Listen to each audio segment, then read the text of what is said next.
Whole sports all plays. Yeah. Whole sports all plays.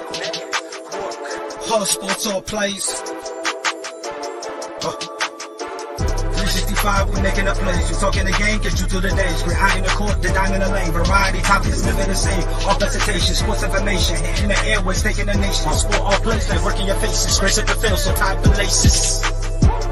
Whole sports all plays. Yeah.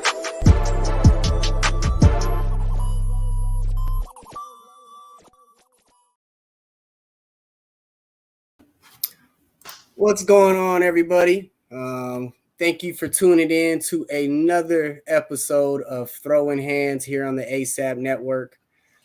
We got a very, very special guest here today. Syed, I'm excited about this one. How you doing? I'm doing really well, Jay. It's great to be back. We had a little break, and today, obviously, you've got a really special guest on.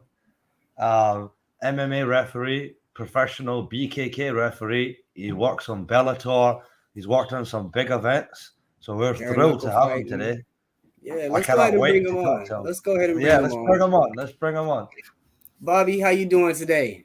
Man, I'm doing good. How about yourself? Oh, man, always good, always good. I'm excited to have you on ASAP. We appreciate you coming on, getting some time to talk to you.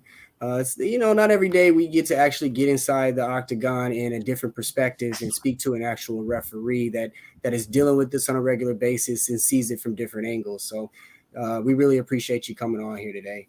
Yeah, absolutely. I appreciate you having me. So I kind of want to get into it. I know Syed has some questions as well. I want to kind of start from the beginning, Bobby. Like, what influenced you to take that turn into the octagon? I can say that question I've asked many times, but in the perspective of jumping in as a referee.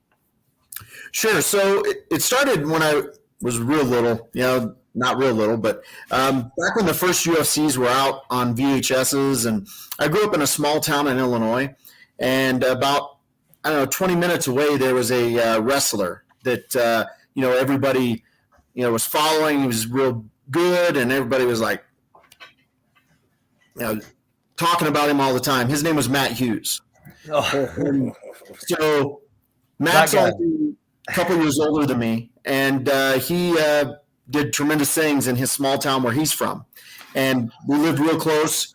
And so as I graduated, and obviously he graduated and he started doing his thing, obviously I started following the UFC stuff and following how Matt was doing and things like that. And, I'm the guy that, you watch the UFCs and you're like, oh, I could do that, the very first ones. And if you remember back when it first started, they would have a UFC every 2 or 3 months max. Right. And when they had a UFC, like, you got buddies around, you barbecued, like it was an event. It went down. And so that was me. And so if there was a family trip or a vacation planned or whatever, I was out. Like, I watched the UFCs. There was nothing about it. So, we would, follow it. And, you're always thinking, oh, I can do that. I can fight. That's no big deal. I fight. And as my travels took me and around, I ended up in Salt Lake City.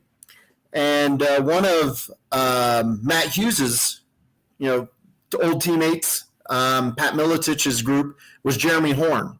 Okay. And Jeremy Horn is an icon. Like, if anybody does not know who he is, they probably don't know a whole lot about the sport, because he's what it's about. So I had an opportunity to go down and train with him at his gym, and the objective was to fight, because I had time, and I was like, all right, here we go. This is what I've been watching for 15 years or whatever. I'm ready to go. I know everything about it. Bring me in. And so I was training, sparring, all that good stuff. And I had an injury and had to have surgery on my left shoulder blade. Well, it got infected after the surgery, and they had to leave it open. And so I wasn't able to grapple for 6 months. And so I was devastated, because I was just getting in the flow of it. And I was like, all right, what can I do to stay involved in the sport still? And before I lived in Salt Lake, I lived in Hollywood. And I remember getting a flyer on my windshield for Herb Dean's course. And, I kept it because it was a big deal to me, because I watched Herb ref and, the UFC and stuff. So I kept it as just a memento type of thing. But when I was looking, I was like 6 months on the sidelines. What in the heck am I going to do? I pulled out the old flyer and I got online and contacted them, and they actually had a course the next month. And I thought, well, I'll go ref. Like anybody can do that. Like that's easy. So I went out, paid a ton of money to go, and I bombed it. Like I failed worse than you can imagine. And I was devastated because I took pride in knowing, I knew everything that was going on, and like I knew what was going on, but I still failed. So I knew all the rules, but the part that I didn't know, and this is the part people don't realize, is a very good referee has to know, how to apply every hold that a fighter can apply. More importantly, they got to know where the pain is located. They got to know how to break the hold. So like if someone's in an arm bar, and if the referee, and they're tapping, and the referee doesn't break it properly, you can break the arm. And, so that was where I was missing it, because the intricacies I had no clue of. So I went back to Jeremy and I said, hey, I need help. Like I need to figure this out. And he actually put me with DeMarcus Johnson, and he fought in the UFC. Yeah. And we did one-on-one trainings, and like it was grueling for me, but it was awesome. So I went back, passed the test, ended up passing 9 more, and as time had it, I got in there, did a good job, found out I was really good at it, and didn't have to get punched in the face every day, and so I 11, 12 years later, here we are. Right.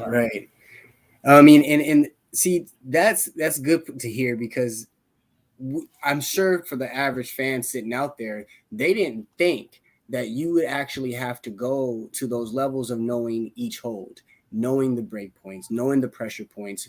Because if you don't, you're not even looking for the signs of, is this dude going out? Where am I looking at for him to be gaining this? So that's something good to hear as well. I mean, so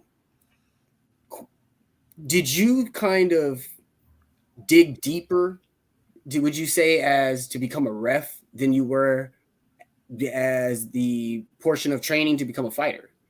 Absolutely. Because as a referee, as a fighter, you just got to know how to apply them. You don't care if they get out of it or not. Like if you break the arm, you break the arm. That's your job. So as a referee, there's so many intricacies to every hold, and why, and is it a blood choke? Is it, what is it? Why is it doing what it's doing to that person? Mm-hmm. Then more importantly is you got to know what your positioning has got to be spot on, because if you are out of position, the fighter's the one who's going to pay for it. If they're on an arm bar and you're in the wrong spot and they're tapping, and I mean, you can yell stop all you want as a referee, but the reality is you got 2 people in there that are wanting to take each other out, and their adrenaline's going, and like they're not listening to me saying stop necessarily. So you physically got to intervene in most of these fights. And that's one of the things, your positioning. That is so critical to the fighter, because if you're in the wrong spot and you go to break it up, you're not going to be effective. Yeah. And ultimately, the fighters deserve a competent official in there, because they're trained to be a warrior, like, and most of them have that no quit, no surrender type of mentality. And that's the reason why some of them get, angry when you stop a fight type of thing. But if you are not in the right spot to save them, because ultimately it's my job to save them from themselves at times. Right. You're the key to their longevity. Correct. So if I'm not in the right spot, I'm not going to do them a good job. And they deserve a good job because their life's depending on it. If I make a mistake in a critical spot, they literally could die. Like it's not pillow fighting. It's like there's consequences. Yeah. So that was something I learned really early. And I think a lot of people look at it and say, oh, I can be a ref. A lot of people try it. And I've mentored a lot of people that would have been really good, but they get in there and they just can't do it. Yeah. It's very, the pressure is crazy. Yeah, could I just want definitely. to say because I think what you're saying is so spot on because I've met so many people who are brilliant fighters, even good coaches, but when it comes to actually refereeing, they can't do the job because just because you're a good fighter does not mean you're going to be a good official. And just understanding all those different aspects, like you're saying, it's just so important. So it's really intriguing the way you're breaking things down here from your perspective. One of the things you'll hear a lot of people say on the internet, like drives me bananas, is like, oh, they need more ex-fighters as referees or judges. Yeah, No, they don't. The problem is with fighters, and I'm just going to use certain fighters. Okay, one, Chris Lieben is becoming a referee, but if you take a Chris Lieben, let's just say, who can take massive amounts of damage and come back and win the fight. Not every fighter is a Chris Lieben. Like they're not. Yeah. So you take a Chris Lieben and you put him in a fight with someone who obviously can't take that much damage. And as a referee, I can't referee everybody as if they're a Chris Lieben. Right. Because like they're not. No. I mean, you look at some of those fighters, and some of them have a high pain threshold, and they can take a whipping and then come back and give it afterwards. But not all of them are like that. And so some referees or some fighters would come on, and if their pain threshold is here, they're going to expect every other fighter to be here. So it's not a true – and knowledge-wise, they have the fighting knowledge, but there's so much more to it than just fighting. And, most of the referees, I would say the majority, have fought at some point or they have absolutely trained. Now, I don't believe a good referee can be a good referee if they've never trained. I don't believe that. Yeah, because you've got to know how it feels to get punched in the face. You've got to know how it feels when your arm is extended. You've got to know how it feels when your ankle's getting torqued. Like, you've got to understand that, because if you don't, you can't put yourself in that spot. And so absolutely, I think ex-fighters could make good referees, but I don't think that's what everybody goes to is, oh, we need more ex-fighters. And that's not the case. We just need to have the officials that are out there be more competent through training, getting in more gym situations, and just doing their homework. And that's how you improve it. That's my perspective. Absolutely. What do you think about Frank Trigg refereeing? He's an ex-fighter. He's actually probably one of the only ex-fighters that I've seen that are actually doing a really good job. Frank Trigg? Mm-hmm. Yeah, I think Frank is a great referee. I remember going, I was at a show in Vegas. Can't remember. I think it was Tough Enough, maybe, or it was a smaller regional show. And when Frank made his first few ventures into the cage, he was rough, just like everybody else. He was rough. He's progressed so well, and now, you're going to see him in lots of UFCs and Bellators in California, and he certainly knows what he's doing. So I agree with you. He's going to be a good ref. Now, I want to ask you this. So I want to go back to your Chris Lieben analogy there. So does that? How is it? I mean, how do you feel being in that position? Is it tough to make that decision, trying to gauge? Okay, is this guy going to be able to take that, or do you know that, hey, I got a Chris Lieben coming in, I need to understand that this guy can take a little bit more damage, or are you being strict to yourself and your guns on the way that you're judging that going into the cage? So for me, it starts in the back before the fight starts. I typically on your smaller shows, you have a group rules meeting, and then I go and I meet with each fighter one-on-one. The bigger shows, Bellators, UFCs, there is no group meeting. You just meet with your fighters one-on-one. But if I had $1 for every time a fighter said, just let me die out there, like, don't stop it for anything, like, I'd be retired, right? Because they don't want you to stop it for the most part. They got that adrenaline going. So for me, I'm very clear with them. Especially I differentiate between amateur fighters and professional fighters. When you're on the smaller circuits and stuff, you may have 12 fights on the card, 7 of them amateurs, 5 pros. So I make it very clear when I'm talking to the fighters in the group and in the individual rules meeting, as an amateur, I'm a very vocal referee. Like, I'll let you know if you hear me say fight back or defend yourself, that's your indicator I'm thinking about stopping the fight. And so if you want to still be in the fight, you need to do something. And you need to intelligently do something. That's the difference, is intelligently. Sitting in the fetal position for 45 seconds isn't intelligently defending yourself. Yeah. Now, you can sit in the fetal position for 5 seconds or so, take a few shots, get your cobwebs back, reach for a leg, transition something, and I'm with you. Like, you're good. That's smart, intelligent defense. You're back in the game. Right. But if you're just sitting in the fetal position looking for a way out, then, it is what it is. Yeah. But I'm very, very clear in the back that, hey, amateurs, you've got a smaller window to get out of things. Like, I will stop an amateur fight sooner, 100 times out of 100, and not think twice about it. Like, that's my job. But you're there to protect them, and they're not even at that level yet. So it makes total sense. Right. And for amateurs, and I even use this analogy in the back, is I'm like, look, I view amateur fighting as basically on-the-job training. You can literally go 1 in 86 as an amateur, and nobody cares once you turn pro because you're 0-0. Yep. Right. It's not a matter of the record as an amateur. It's what did you learn? It's okay to get knocked out. It's okay to get choked out. But did you learn from it? Because once you turn pro, that's when you're making your money, and that's when it counts. Yep. So I'm very, protective of the amateur fighters in that sense. But as the pros, as I'm talking to them one-on-one, I let them know, hey, if you hear me say this is what you got to do. As long as you are intelligently defending yourself, I'll allow you to go. And you can, when you're in the cage and you're literally feet away or inches away from them, you can see in their eyes, like, if they're done. Like, people on TV will see it, and a ref will stop it, and they're like, oh, why'd they stop it? And then the fighter starts, throwing his theatrics up, and then everybody's up in arms. You got a riot going on. But in reality, the referee is within inches most of the times to make those decisions. And we're looking at their eyes. We're looking at their body language. There are sometimes referees do stop it early.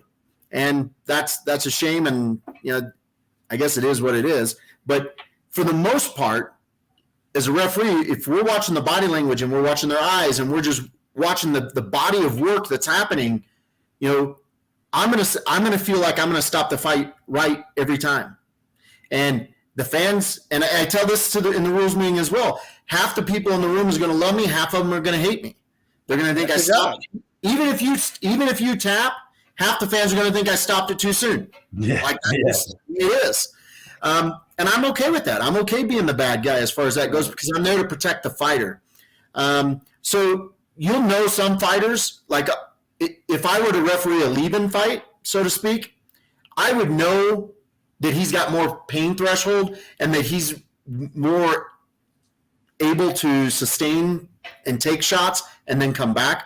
There's actually a bare knuckle fighter that was just on the card that I did in Tampa, and his name's JD Burns. He was in the main event. He lost, but I've ref JD, and I've seen his other bare knuckle fights, and he takes a lot. He gets dropped. He takes a lot of damage, but just like Lieben, he can bring it right back afterwards. So there are some fighters that their durability is not in question, but you do not judge everybody based on that individual's durability, because not everybody has it. Absolutely.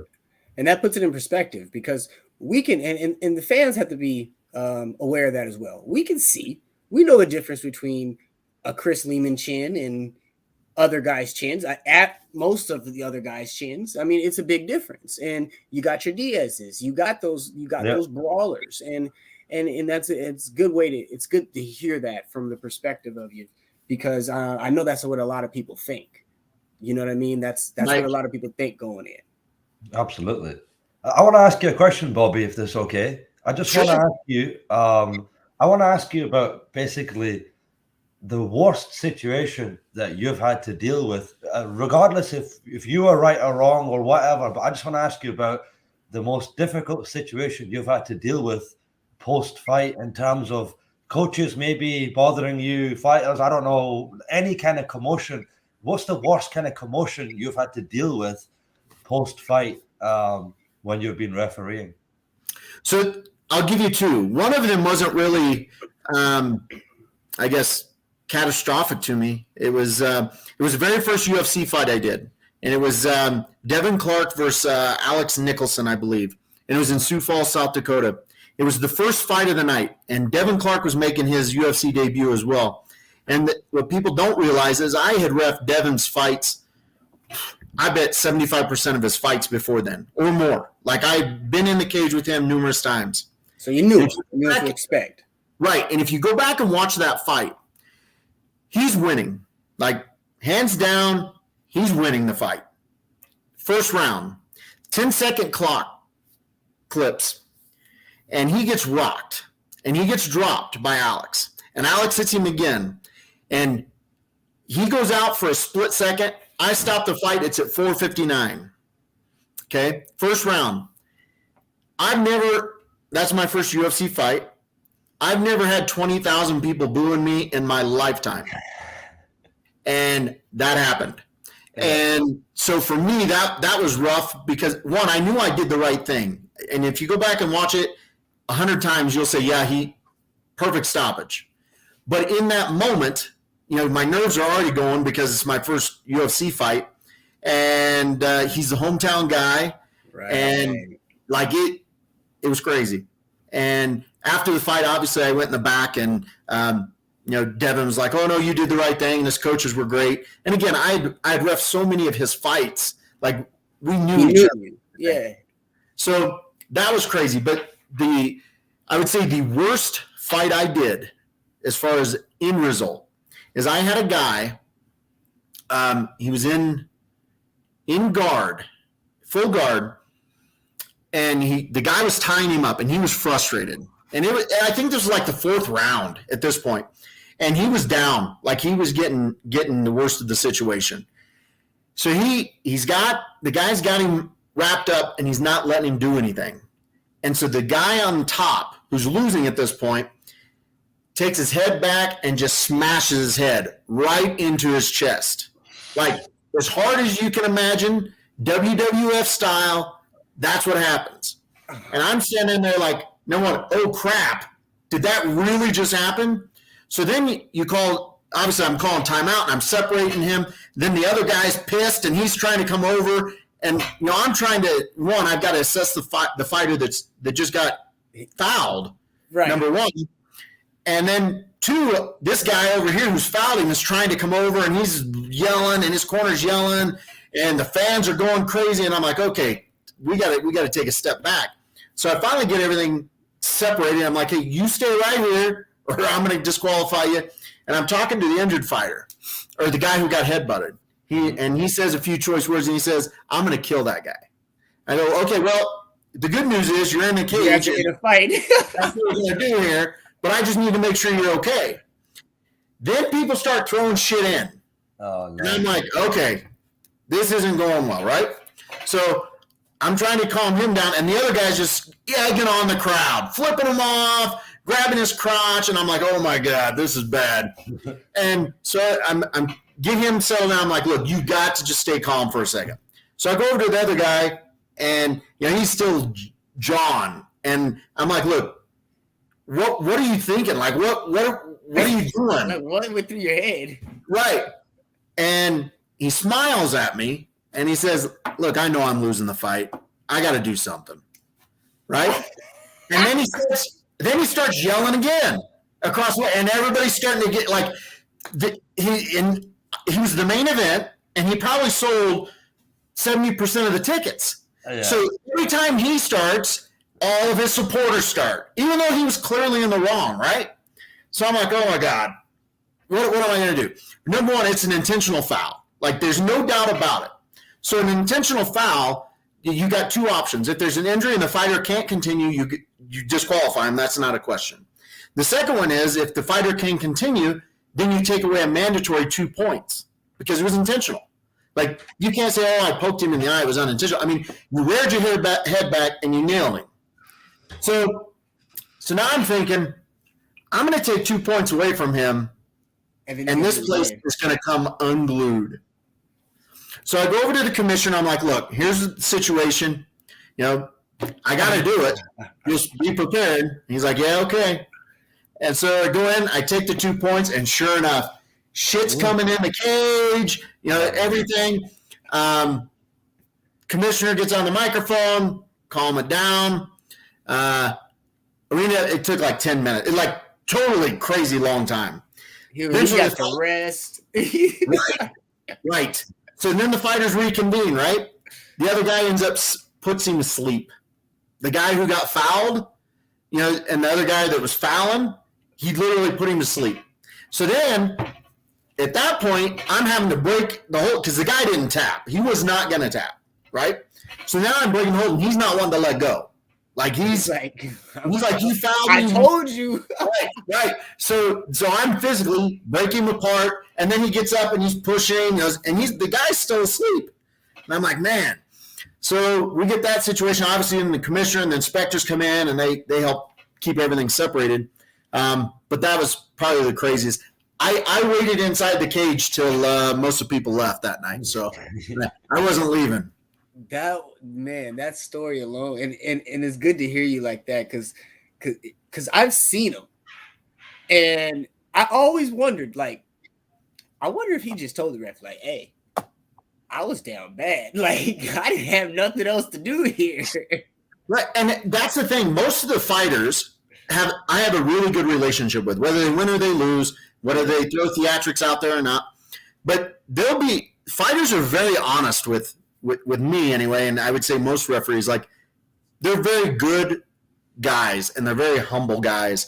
And when you get them in the back when there's nobody around, like, they're like, yeah, I know I fouled, and I know that I lost, and you know you should have stopped it, but I still had to put on a show. Like, and I'm like, okay, hey, whatever. I gotta sell myself. Right. So don't take it personal. So that's good. That's good. You look like you had another question for us, Syed? Yeah, no, I was just gonna say basically that it's just great to hear that, because I feel that you're really transparent, and that's really great to hear, because you're actually telling us about the bad times as well as the good times. It's great to see that you, as a really experienced referee, you've experienced everything you could possibly face, from really horrible stuff going wrong. That's not necessarily your fault either, but it's just something you have to deal with in that situation, to obviously it happening in higher levels as well, like in the UFC. And, you know, so it's just great to actually hear a referee talking about how much they've learned, you know, and how much they've developed from what they've seen. So it's great to see, because I've seen the same stuff on my own events and other people's events on the regional scene. I just wanted to ask you, the question just popped back in my head there, because you mentioned that fighter in that regional show that sold 70% of the tickets. Now, see, as a referee, would you say there's a lot more pressure on you doing regional shows where it's kind of one or two fighters have sold most of the tickets and there's a lot of pressure on that fight? Or is it easier for you doing bigger leagues where the tickets are kind of spread out, so it's not necessarily everybody's claim to see one guy kind of thing, so the pressure's kind of off? I hope I'm framing that right, that question. But yeah, I wonder what your opinion is on that. So for me, I don't inquire from the commission or the promoter or anybody on who sold the most tickets or anything like that. So I don't ever know that. Now I will know that when they're walking to the cage, because when 3/4 of the arena is standing on their feet, I'm like, okay, he's the hometown guy. That's what you're here for, right? But no, it doesn't play any part into the way I do my job or how I go about it. I want to be very systematic, I guess, so that if Jay and Syed, you guys are fighting and you draw me as your ref, you know, okay, I know what I'm going to get. I'm going to get it called this way. It's going to be very fair. Like, I know what to expect. Because as two fighters, the last thing you need to do is worry about what I'm doing. Yeah. You're trying to fight the guy across from you, and if you got to fight the guy across from you and fight the referee or decide what the referee's going to do, or if he even knows what he's doing, you know, something that drives me bananas. This is absolutely crazy to me. Syed, I'm sure you've been to rules meetings. Jay, have you ever been to a rules meeting in the back? No. Okay. So as one of the things as a referee is you go over the rules, all 29 of them, or I think there's 28 now, of the rules, and let the fighters know what to expect. Now, fighters can say, "Oh, I know the rules." As soon as I don't go over the rules, they're going to say when they commit that foul, "Hey, you didn't cover that. I didn't." Yeah. So exactly. Yeah. I recite every single rule from top to bottom, and so they can never say, "Hey, we didn't cover that in the rules, man." Oh, hell no, we did. Like every coach heard it, every official heard it, like everybody heard it. So you can't say that. But what drives me bananas is whenever I go to a local show, a regional show, and the referee's in the back. A lot of referees don't do a very thorough, or I'll say newer referees, don't do a very thorough rules meeting. And they just assume that fighters know what they're doing, whatever. But the ones that hold the rules up and they read them off the piece of paper, that drives me bananas, because as a fighter, how confident are you in that referee? Yeah. If they need a piece of paper to know the rules, what's going to happen when that cage door closes and shit goes wrong? So for me, I think every referee should know every rule, be able to recite them. Somebody say, "Hey, what's rule number 5?" You should be able to just throw it out. Yep. And I think every fighter should have the confidence that every referee that's in that cage with them knows what they're doing, and they don't have to worry about anything other than the fight. Because once a fighter starts worrying about this, that, or the other, they're going to lose. Like, their mind's not where it needs to be. And so that's just a big pet peeve of mine. Sorry, got off on a tangent. No. I love it. I love it because, again, here at Throwing Hands, we interview fighters. We get inside the life of fighters, and we try to remove the fighter from the cage for a minute and talk about the human side of the fighter, what they deal with leading up to it, what they deal with in training camp, and all the necessary components that go into what is projected on the screen on fight night. And so it's really, really good to kind of hear the different perspective from the referee's point of view. And that's something else I kind of segue into, how do you stay up on your game? How do you stay at the tip top of your performance? You know what I mean? What keeps you going? Sure. So for me, and I'm not, there's not, I guess, a lot of referees that are in this position, but I'm licensed in 27 states that I've reffed in, and almost every weekend I'm somewhere.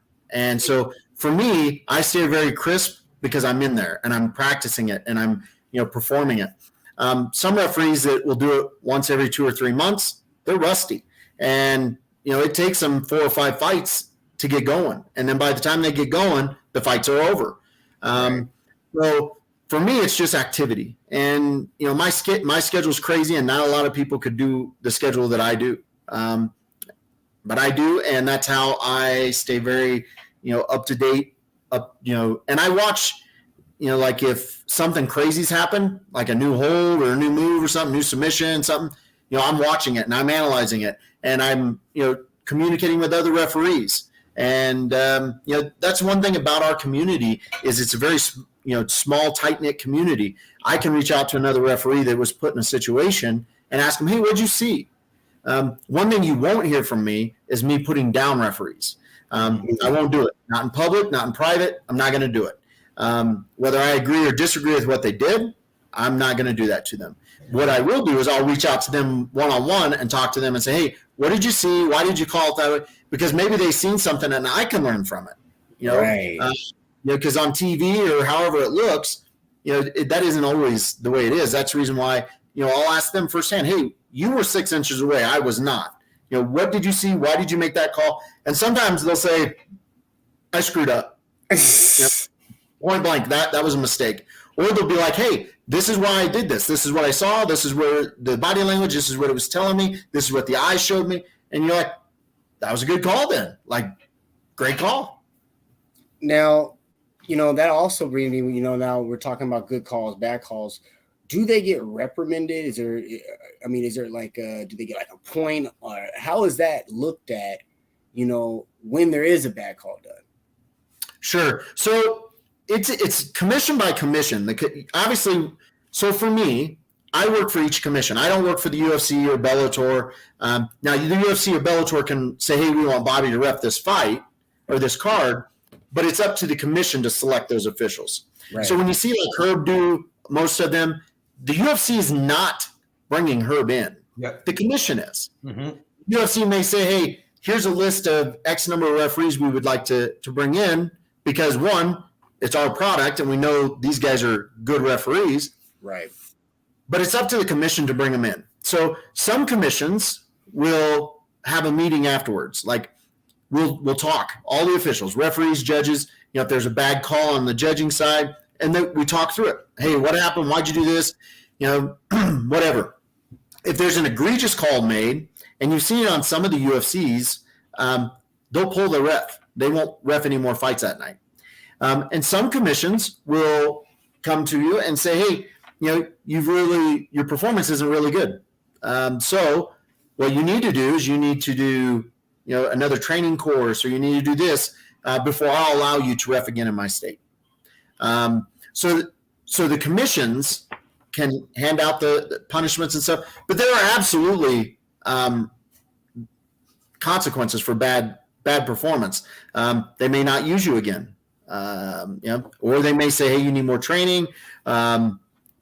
Sit down, hey, why did you do this? Why did you see this? And try to break it down that way. Hopefully that answers your question. Yeah, no, that does. That answers it very well. Because a lot of times, and again, speaking and hearing it from your perspective, it really gives us on the other side a different look at it. Because a lot of times you are, like you said, I'm going to take it back in the day when you were watching it as a fan. We're sitting there with a barbecue piece of chicken and some baked beans and maybe a good mixed drink. And we're watching it, and we're over there like, oh, bad call. But again, you're 3 inches away. You're seeing the flutters in the eyes. Yep. You're seeing the body go limp, and when he's hitting, the impact is hitting them. So that is a totally different outlook on it. And I think that a lot of times they take that aspect out when it's a fan favorite. You know what I mean? Sure. Yeah. Well, and then you got the announcers that sometimes don't do referees justice, and they jump all over them and stuff.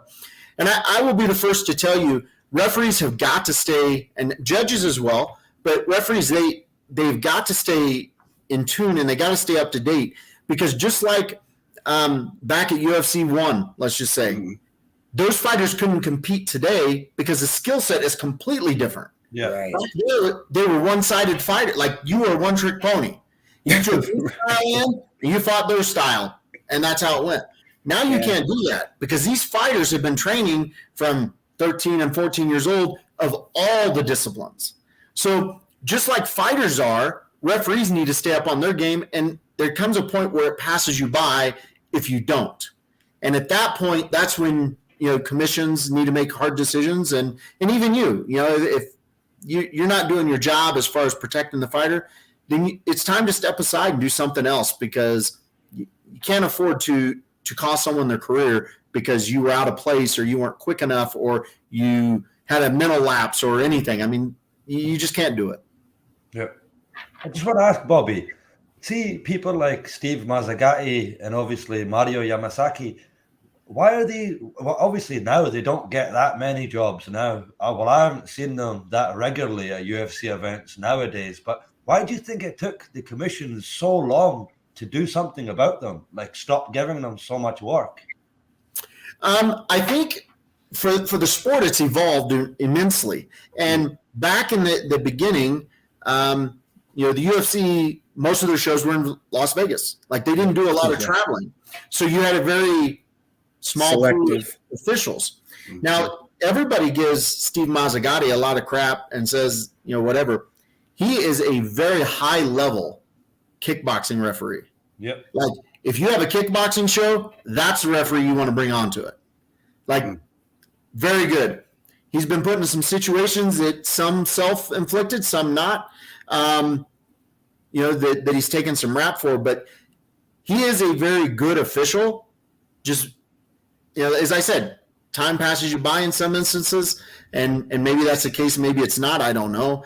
But I know he's a very good official. And Mario, the same thing, that where I remember the fight in Brazil, that ladies fight, and where he let her take crazy amounts of damage, like crazy.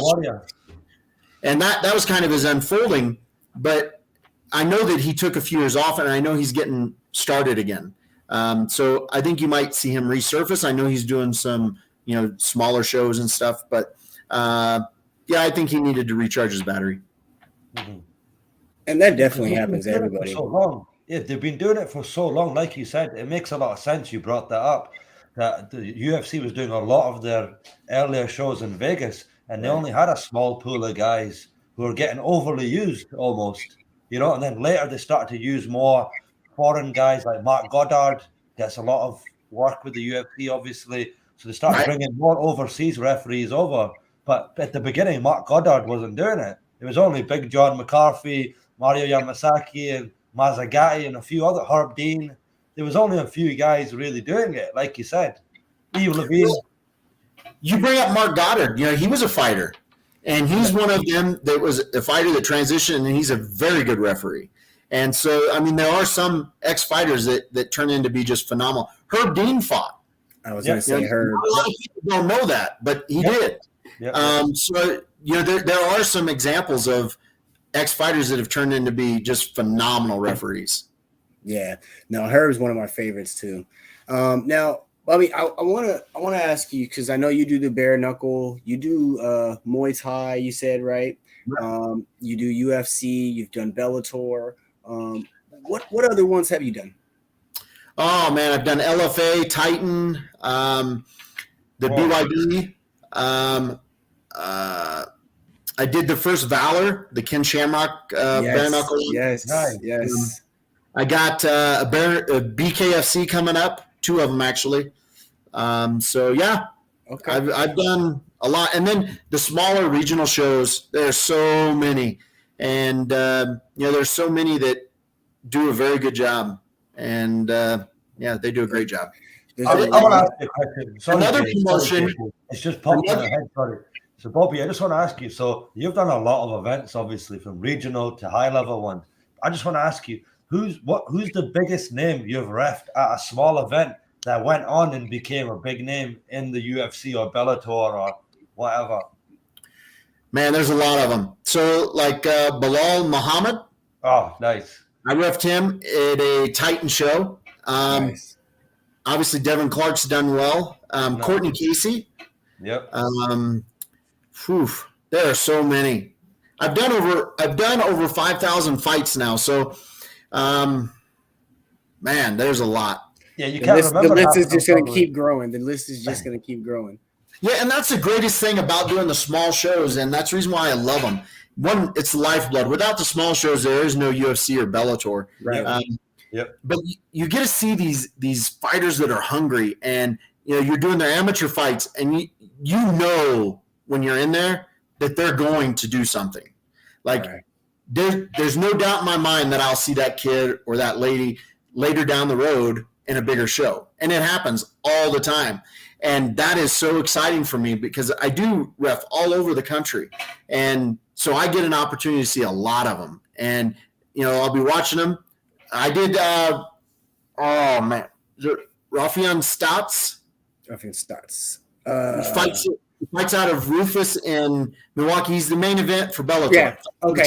Yes. But I did some of his early fights, and it was the same thing. Like you knew he was going somewhere. You can just tell by their demeanor and their.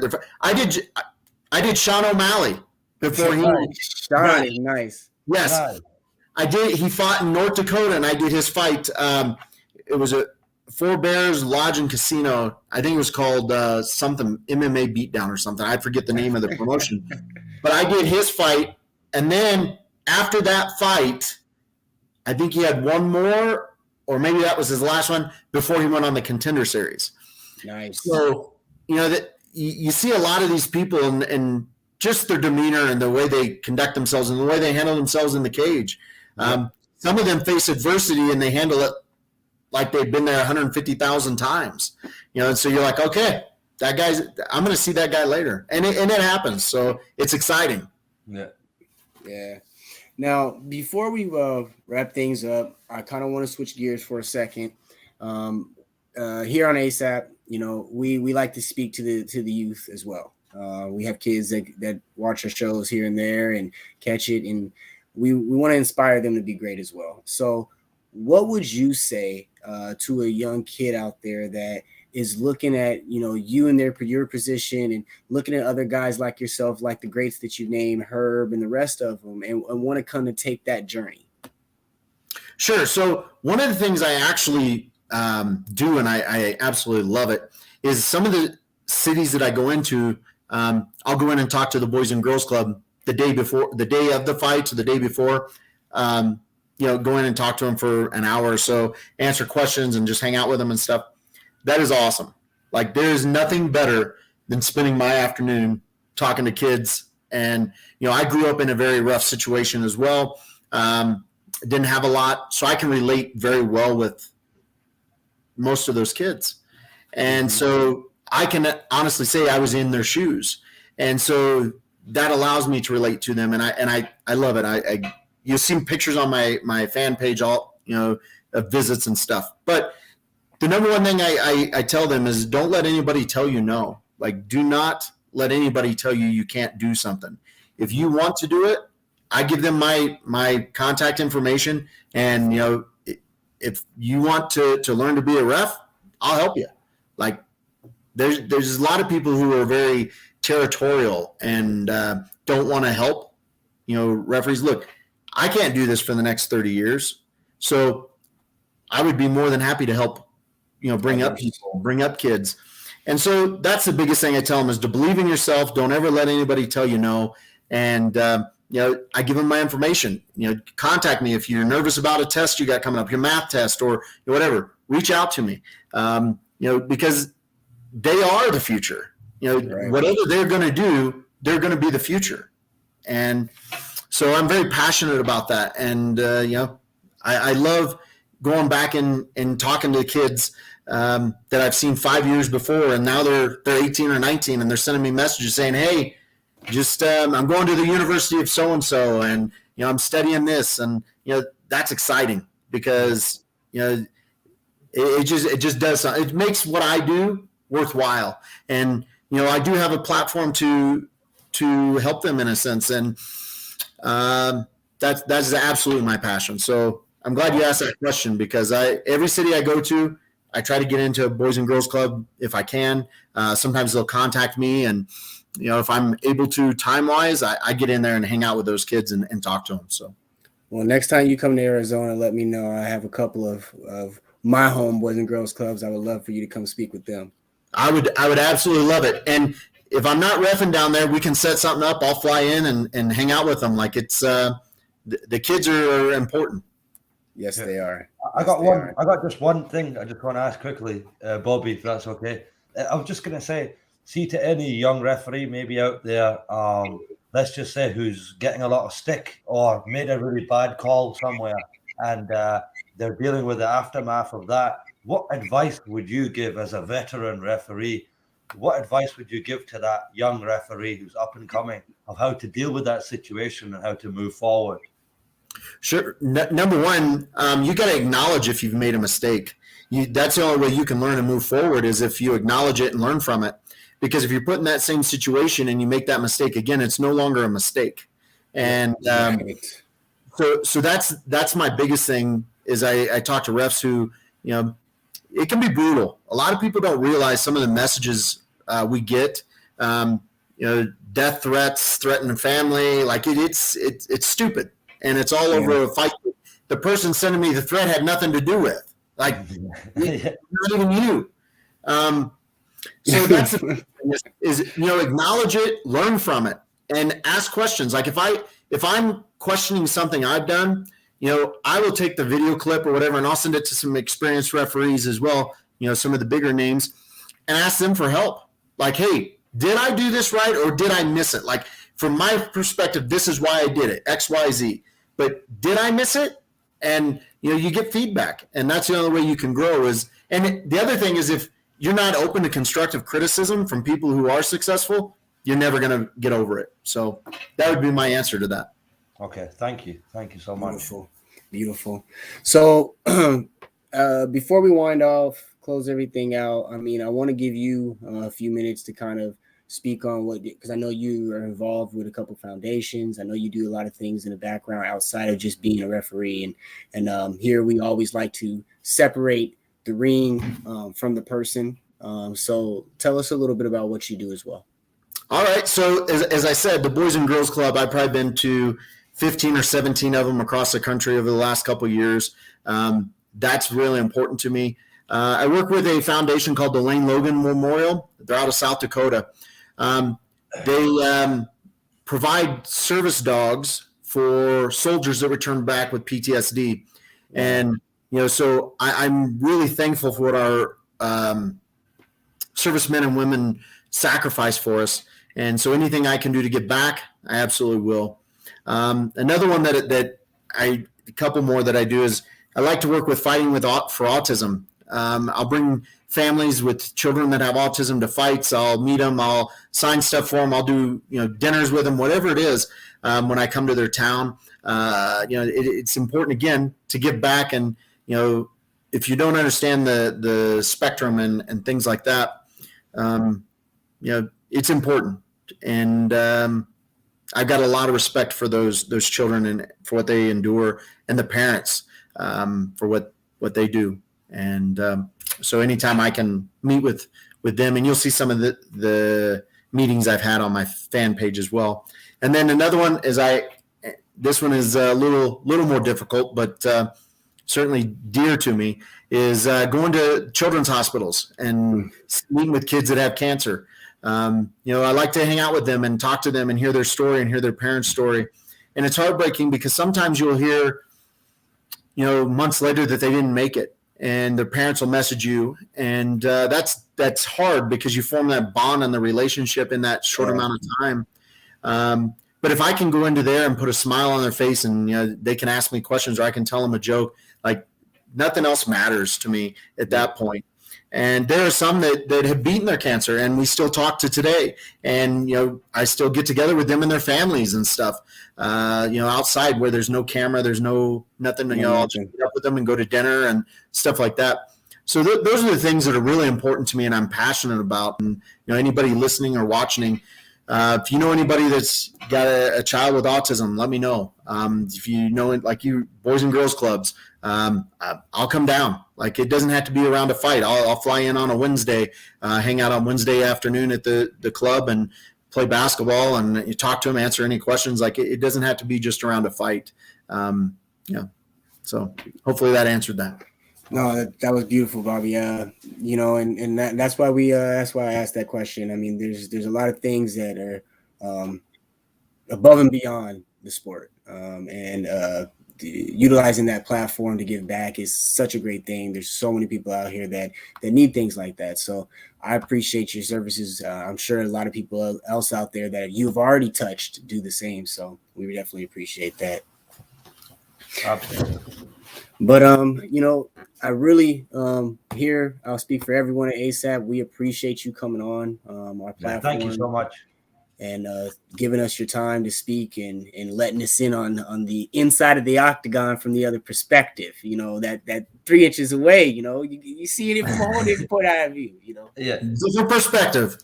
Yeah. But I appreciate you having me on. I'm if I'm available and you want me back on, just let me know.